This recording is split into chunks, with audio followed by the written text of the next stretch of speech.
জাগ্রত করতে হয় তাহলে আমাকে গীতা জ্ঞানী হতে হবে। গীতার জ্ঞান ছাড়া কখনো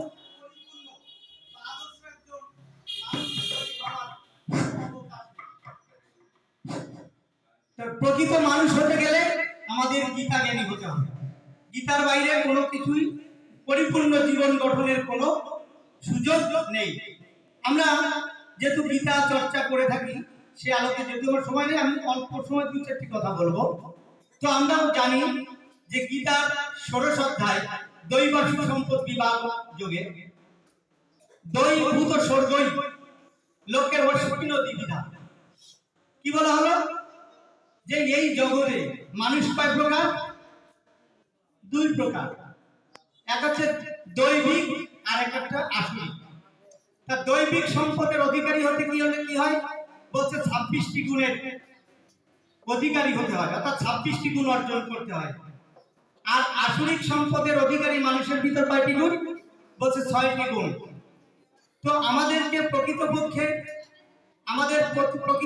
মানুষ হতে গেলে দরকার কি? মনুষ্যত্ব। মনুষ্যত্ব থেকে দেবত্ব, আর দেবত্ব থেকে ঈশ্বরত্ব প্রাপ্তি হওয়া সম্ভব। তাই আমাদেরকে পরিপূর্ণ মনুষ্য জীবন গঠনের জন্য আমাদের এই ২৬টি গুণ আমাদের আয়ত্ত করতে হবে, যেটা আমাদের এই গীতার মাধ্যমে। এই গীতার জ্ঞান যদি আমরা লাভ করতে পারি তাহলে আমরা কি করতে পারি? আমরা সেই আসুরিক প্রবৃত্তি ত্যাগ করে আমরা দৈবিক সম্পদের অধিকারী হতে পারি। আর দৈবিক সম্পদের অধিকারী হতে যখন পারবো, আমরা ক্রমান্বয়ে আমরা ভগবানের কাছে পৌঁছে যেতে পারবো। তাই আমরা গীতা জ্ঞানে যেন এই গীতার জ্ঞান যেন আমরা শুধু পরিবারে নাই, সমাজ থেকে রাষ্ট্রে আমরা যেন সেই গীতার আলো ছড়িয়ে দিতে পারি। আমি এই আহ্বানটুকু রাখবো যারা এই গীতার শিক্ষার্থী। তো এই গীতার শিক্ষার্থী কারা? জগতের সকলে কিন্তু গীতার শিক্ষার্থী না। মহান্ত মানুষগুলো, যেমন অর্জুন ছিল কিন্তু মহান্ত, অর্জুন কিন্তু একজন ছাত্র ছিল আমাদের মতন এক সময়। তারপরে সেই ভগবত জ্ঞান যখন পেয়েছিল স্বয়ং ভগবানের কাছ থেকে, তারপরে সে কি করেছিল? গীতার উৎপত্তি হয়েছিল আমরা জানি সেই মোহ থেকে। আর শরণাগতিতে কিন্তু গীতার বিশ্রাম রেখেছিল।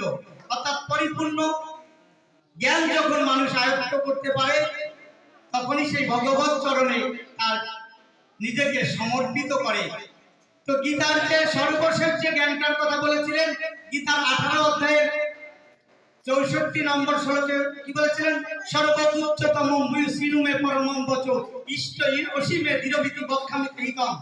এই ভগবান সবচেয়ে গোপনীয় জ্ঞান গীতার ১৮ অধ্যায়ের ৬৪ নম্বর শ্লোকে বলেছিলেন, সর্বোচ্চতম সিনুমে পরমম বচ ইষ্ট অসীমে দৃঢ়বিতি বক্ষামিতে হিতম। হে অর্জুন, যেহেতু তুমি অত্যন্ত প্রিয়, তুমি আমার অত্যন্ত প্রিয়, তাই তোমার সবচেয়ে গোপনীয় জ্ঞানটা আমি তোমাকে পুনরায় বলছি। কোনটি? মন ভাব মদ ভক্ত মজ্জাতি মাম নমস্কুরু মামবের শেষী যুক্ত এবং আমোদ পরায়ণ। কি বলা হলো? তোমার মনটাকে আমার প্রতি সমর্পিত করো, তুমি আমার ভক্ত হও। আর কি বলছে? তুমি আমার পূজক হও। তুমি মনে ভাবে আর বলছে নমস্কারু, তুমি আমাকে নমস্কার করো।